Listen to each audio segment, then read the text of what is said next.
हरे कृष्णा। जय श्री कृष्ण। जय मां काली, जय काल भैरव, जय कुलदेवी। तो आज का हमारा टॉपिक है सुबह सुबह कोई आपके बारे में क्या सोच रहा है। आज सुबह की उनकी दिल की बातें हम कर रहे हैं। रीडिंग हमारे सामने है टैरो और ओरेकल रीडिंग होने वाली है for all signs, general collective Hindi tarot reading. Aries to Pisces, मेष से लेके मीन तक सभी राशियों के लिए रीडिंग होने वाली है, so no problem at all. बाकी एज पर योर सिचुएशन, आपके परिस्थिति के अनुसार कुछ बातें या बहुत सारी बातें, कुछ कार्ड या बहुत सारे कार्ड आपके साथ मैच यानी कि रेजोनेट कर सकते हैं। ये जनरल कलेक्ट रीडिंग है, पर्सनल रीडिंग नहीं है। तो जो भी बातें मैच नहीं करती उसे जानने दीजिए। टैरो के कार्ड हम स्ट्रेट लेने वाले हैं। बाकी अगर आपको रीडिंग को क्लेम करना है तो आप कमेंट सेक्शन में 1111 टाइप कर सकते हो या फिर एक हार्ट भेज सकते हो। फिर अगर आपको न्यूज़ को कोई मैसेज भेजना है तो वो भी आप यहाँ पे टाइप कर सकते हो। ठीक है, do like, share and subscribe. तो हम करते रीडिंग की शुरुआत। सबसे पहले देखते हैं हमें यहाँ पे क्या कार्ड्स मिलते हैं। ठीक है, आप एक साथ करते हैं अफर्मेशन एंड कंफर्मेशन कि भाई सुबह सुबह की उनकी दिल की बातें। आज सुबह कोई आपके बारे में क्या सोच रहा है। ठीक है, चलो देखते हैं हमें यहाँ पे क्या कार्ड्स मिलते हैं। पहला कार्ड मिला है जो कि है जजमेंट। ठीक है, चलो हम सेकंड कार्ड भी चुनते हैं एंड ये मिला है दी चैरियट। ठीक है, मैं यहाँ पे रखता हूँ। चलो देखो, हमें दो कार्ड्स मिले हैं। पहला मिला है जजमेंट और दूसरा मिला है चैरियट। ठीक है, देखो इस पर्सन को लग रहा है कि भाई किसी बात को लेके ना ये अपने मन में ठहराव लाने की कोशिश कर रहा है। मतलब आप अगर इसको चंचल कहते थे या फिर कि भाई ये पर्सन किसी बात को लेके परहेज कर रहा था या फिर बहुत करीब था अपनी चॉइस बनाने के लिए, तो आप इसको सिंपल से कह सकते हो कि भाई तुम अपनी चॉइस क्यों नहीं बनाते। और वो चॉइसेस अलग अलग प्रकार की हो सकती हैं। जैसे कि मे बी आपको कॉल कब करना है या फिर आपसे कब मिलना है या फिर इस वीकेंड का आपका प्लान क्या है। मे बी तैयारी करने के लिए आपने शायद बोला था कि भाई तुम पहले ही तैयारी कर लो। या फिर क्या कोई फैमिली को लेके कोई समस्या है या फिर अपने फ्रेंड्स को लेके फाइनेंस को लेके कोई समस्या है, तो इनके लिए इम्पॉर्टेंट है कि वो एक स्पेसिफिक पॉइंट को नोट डाउन करें। ठीक है, सो जजमेंट का आना इसका मतलब यह है कि ये पर्सन जो है वो कहीं ना कहीं अपने अधिकार क्षेत्र में इन चीज़ों को ले रहा है और उन लोगों को भी समाविष्ट कर रहा है जो उसके लिए इम्पॉर्टेंट है। आई थिंक अगर ये पर्सन थोड़ा सा इमोशनल होके किसी को लेट गो कर रहा था या फिर किसी के ऊपर बहुत ही ज़्यादा भावुक हो रहा था, तो अब ये पर्सन जो है वो अपने आप को थोड़ा सा स्ट्रांग बना रहा है। ठीक है, देखो जजमेंट यहाँ पे कोई भी नेगेटिव कार्ड नहीं है, बल्कि कहीं ना कहीं पे ये पर्सन जो है वो अपनी निगाहें सेट कर रहा है अपने गोल्स के ऊपर।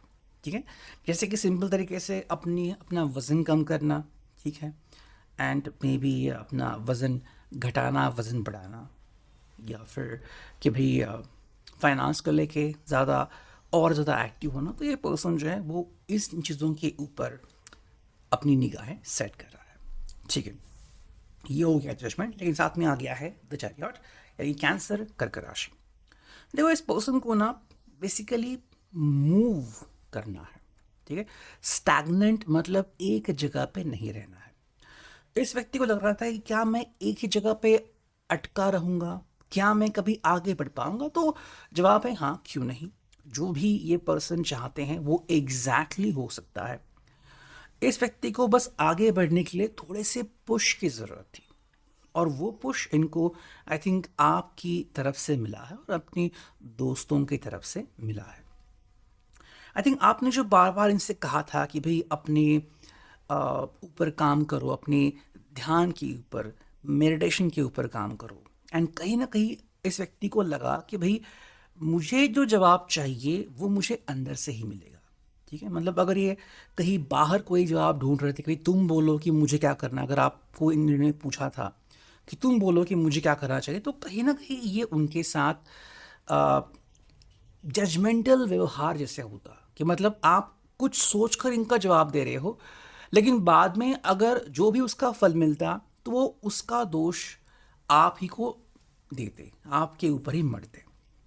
तो इससे अच्छा है कि ये पर्सन को लग रहा है कि भाई मेरी जिम्मेदारी है, ये मेरी अंडरस्टैंडिंग है, और मे भी आपने कहा है इनको कि आप इनके साथ हो, ठीक है, और आपका जो काम है वो बस इनको अवगत कराना है कि भाई तुम्हारे साथ जिंदगी में हो क्या रहा है। अब वो चीज़ अच्छी है, बुरी है, या फिर इसके बारे में जो भी डिसीजन लेने हैं, ये सब उनका दायित्व है। लेकिन इस बात से अवगत कराना ये आपके लिए बहुत जिम्मेदारी का टास्क था, आई थिंक, जो आपने बखूबी कर दिया है। इस पर्सन को इस बात की भी खुशी है कि आप इस व्यक्ति के अच्छे और बुरे, या फिर पॉजिटिव और नेगेटिव दोनों बातों को समझते हो। जैसे कि मैं भी, ये पर्सन कई बार बहुत ज़्यादा गुस्सा करता है या फिर बहुत ज़्यादा भावुक होता है, तो ये इस पर्सन में जो आपको चीज़ें दिखती हैं, ठीक है, कि मे भी कोई पर्सन शायद इसका मजाक उड़ाएगा, लेकिन आप इसको समझ के लेते हो कि भाई हाँ, मेरा पर्सन इन चीज़ों के साथ है, इन गुणों के साथ है, तो वो चीज़ इस पर्सन को काफ़ी अच्छी लग रही है। नेक्स्ट हम देखते हैं क्या कार्ड्स मिले हैं। देखो, थर्ड कार्ड मिला है जो कि है द मैजिशियन, ठीक है, यहाँ पे आ चुका है द मैजिशियन। एंड अगर हम इसकी बात करें तो इस व्यक्ति को लग रहा है कि भाई मैं अब हैंडल कर सकता हूँ बहुत सारी चीज़ें, या फिर मान लो कि आपको कुछ ऐसा मिला है कि आप इनको बहुत इजीली कन्विंस कर पा रहे हो। हालांकि अगेन आपने इन्हीं के ऊपर जिम्मेदारी सौंपी है कि भाई डिसीजन यानी कि निर्णय तुम्हारा ही होगा, बट वहां तक पहुंचने का रास्ता कहीं ना कहीं आप दिखा रहे हो, या फिर आप कह रहे हो कि भाई हाँ, तुम इतना सब कुछ कर सकते हो, मुझे तुम्हारे ऊपर विश्वास है। तो ये पर्सन जो पावर होने के बावजूद अपने आप को पावरलेस देख रहा था, या फिर कहीं और जवाब ढूंढ रहा था, तो आपने इनकी जो अंडरस्टैंडिंग है वापस इन्हीं के ऊपर शिफ्ट कर दिया है। आई थिंक इस व्यक्ति को आपका ये सेल्फलेस स्वभाव बहुत अच्छा लगता है कि आप स्वार्थी नहीं बनते, या फिर आप चाहे तो मतलब इनके ऊपर अधिकार जमा सकते तो बहुत इजीली, कि देखो मैं नहीं होती या फिर मैं नहीं होता तो तुम ये डिसीजन नहीं ले पाते, एंड मेरी कितनी इंपॉर्टेंस है। बल्कि आप इनको कह रहे हो कि भाई मैं तो बस एक माध्यम हूँ, जबकि ये सब तो काम तुम्हारा है, और जो मुझे करना चाहिए as a lover, as a supporter, as a partner, as a जीवन साथी, वो मैं कर रहा हूँ, कर रही हूँ। वो चीज़ काफ़ी अच्छी है कि आप इस व्यक्ति के ऊपर कोई भी दबाव नहीं डालते, बल्कि उसको प्रेरणा देते हो, मोटिवेट करते हो कि भाई हाँ, तुम्हारे अंदर इतनी सारी चीज़ें हैं, तुम ये सब कर सकते हो, तुम्हें बस थोड़े से मार्गदर्शन की ज़रूरत थी, जो मैंने की। नेक्स्ट हम देखते हैं फोर्थ कार्ड, और ये कार्ड हमें मिला है यहाँ पे जो कि है 6 ऑफ कप्स, कैंसर का भी पाइसेस। देखो, इस पर्सन को काफ़ी खुशी मिली है कि आप दोनों इंटरैक्ट कर सकते हो, ठीक है, एंड मे बी आपने कहा है कि भाई जैसे कि तुम मुझे सपोर्ट करते हो, मैं भी तुम्हें सपोर्ट करती हूँ या फिर सपोर्ट करता हूँ। तो दोनों तरफ से चीज़ें हो रही है, मतलब आप इनको बता रहे हो कि भाई मुझे भी तुम्हारी ज़रूरत पड़ती है, मैं भी कई बार गलती करता हूँ। तो ऐसे में इस व्यक्ति को यह समाधान मिलता है कि कोई तो है जो इसे बहुत ही नॉर्मल समझ रहा है। वरना क्या होता है, कई लोग कहते हैं कि भाई तुमने उससे मदद कैसे मांगी, तो तुम्हारा काम था, या फिर ऐसे बोल के किसी के दिल के ऊपर बोझ बना देते हैं। तो आप इनके जो बोझ है उसको बहुत हल्के कर रहे हो कि भाई ये तो बहुत ही मामूली सी बात है, एंड अगर तुम मुझे हेल्प कर सकते हो तो मैं क्यों नहीं तुम्हें हेल्प कर सकता। नेक्स्ट हम देखते हैं यहाँ पे एंजेलिक मैसेजेस, चुनते हैं कुछ मैसेजेस, ठीक, हम चुनेंगे एक एक मैसेज वन एट टाइम। देखो यहाँ पे लेट गो, ठीक, आई थिंक इस पर्सन ने किसी बात को या फिर किसी चीज़ को बहुत ही ज़्यादा होल्ड करके रखा हुआ था, तो इस व्यक्ति के लिए काफ़ी इंपॉर्टेंट था कि उन चीज़ों को जाने देना।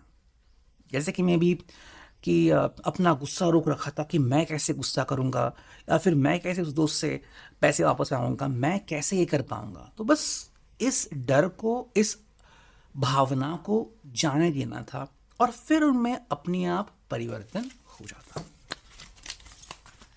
सेकंड जो कार्ड मिला है वो है नो, ठीक है। अगर ये पर्सन अपने रास्ते से भटक रहा है तो उसके लिए है यहाँ पे नो। ठीक है, कि भाई तुम रास्ते से भटको मत, तुम्हें जो भी ज़रूरत है वो सारी चीज़ें तुम्हारे आसपास ही हैं, बस तुम्हें हेल्प मांगने की ज़रूरत है। मतलब अगर ये नकारात्मक दिशा की तरफ जा रहे हैं तो एंजल की तरफ से इनको नो ये आंसर आ रहा है। और थर्ड अगर हम काट देंगे तो यहाँ पे है टेक एक्शन। अगर इस व्यक्ति को लग रहा था कि मैं बस यूं ही बैठा रहूँगा और कोई एक्शन नहीं लूँगा, तो उसके उपलब्धि में उनको जवाब मिला है कि तुम्हें एक्शन लेना पड़ेगा।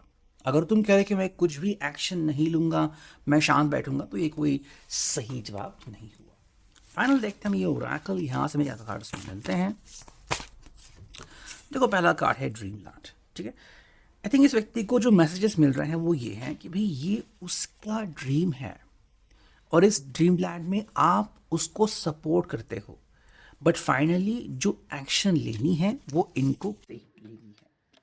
सेकेंड जो है वो है हॉबी। ठीक है, कुछ चीज़ों के बारे में ये पर्सन जो है वो बहुत ही सीरियस हो गया था, लेकिन उसके बारे में इस पर्सन को बहुत ही काम माइंडेड शांत रहने की ज़रूरत है कि ये बस हॉबीज़ है।